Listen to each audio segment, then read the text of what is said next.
I have seen a lot of discussion surrounding the return of Darth Sidious and if the Rise of Skywalker is undermining Anakin's redemption in Return of the Jedi. I'm sure a lot of you can already tell what I am about to say. It absolutely does not diminish Vader's redemption whatsoever. In no way, shape, or form does Palpatine still being involved take away from the literal truth that Vader saved his son, that he turned to the light as his final act. Palpatine is the ultimate manipulator and obsessed with an eternal empire. His return isn't accidental, it's inevitable, based on who the character is. And to be frank, people thinking that this is way out of left field baffle the out of me. Did anybody read about the contingency plan? But anyway, let's talk about what I think redemption means so you can understand my point of view on the matter. Redemption can be defined as an act of correcting a past wrong. Redemption can also be defined as abandoning one's evil actions for honor. And I have touched on this before, but Star Wars plays with redemption in a very specific way, at least so in my mind, and that's through inner choice. The choice to finally do something good. Nobody is immune to redemption in Star Wars. To turn to the light regardless of your past deeds seems to be a prominent theme. Perhaps the galaxy doesn't forgive you, but you get to forgive yourself and have forgiveness from some of those that you wronged. And a very recent example of this could be our text from the Galaxy's Edge novelization. Go ahead and read that. What a fantastic redemption arc.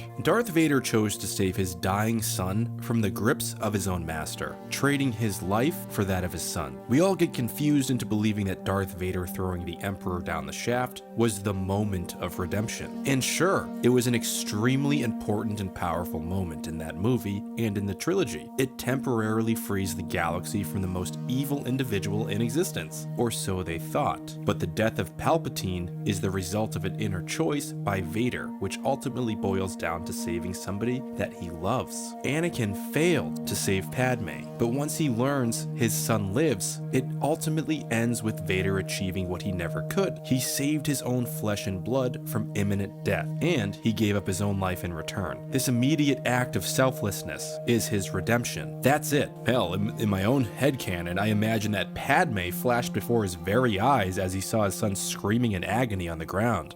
But then there's the whole issue of the Chosen One prophecy. Does this undermine Anakin's destiny? Well, that's hard to say. We haven't seen the final film, and the existing canon is extremely inconsistent when discussing who or what the Chosen One is. If you only watch the movies, you assume, yeah, it's Anakin Skywalker. That's it. But even that's a bit sticky because the Jedi Council itself is questioning if they interpreted the prophecy correctly at all. If you watch Rebels, you start to believe that perhaps it was Luke Skywalker who was the Chosen One this entire time. If you watch the Clone Wars, the Chosen One was supposed to stay on the planet Mortis, a Force Nexus area which is home to the brother and sister who represent the light and dark. Anakin was to take over for the father's place of this area to keep the brother and sister under control, aka keep the Force in balance. And now we have Rey and Kylo Ren, and depending on how this final chapter plays out, we might come to find out that the Chosen One prophecy was merely a set of circumstances leading us to this very moment when the light and dark come together to face pure evil and defeat it once and for all.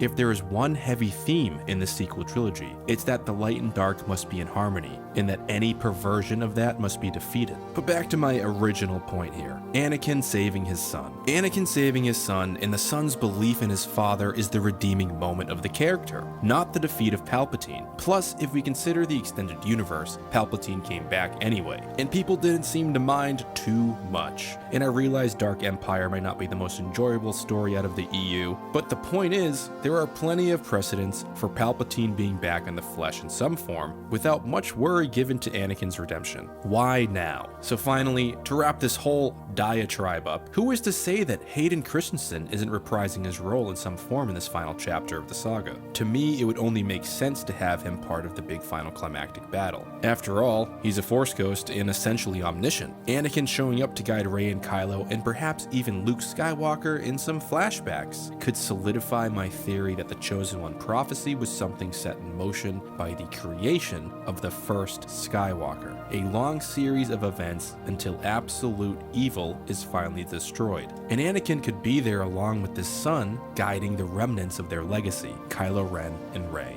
this would mean that the Chosen One prophecy would turn into the chosen bloodline, and that absolutely works for me. But again, that's me doing my headcanon right there. So anyway, these are my thoughts concerning the redemption of Vader, and they're my own. You don't have to agree with me. I'm actually very curious what you all think, and you can leave some comments down below and I'll try to respond if I can. Nobody is right or wrong here, but just don't be a jerk to each other down there. And until next time, may the Force be with you. AT-AT is signing off.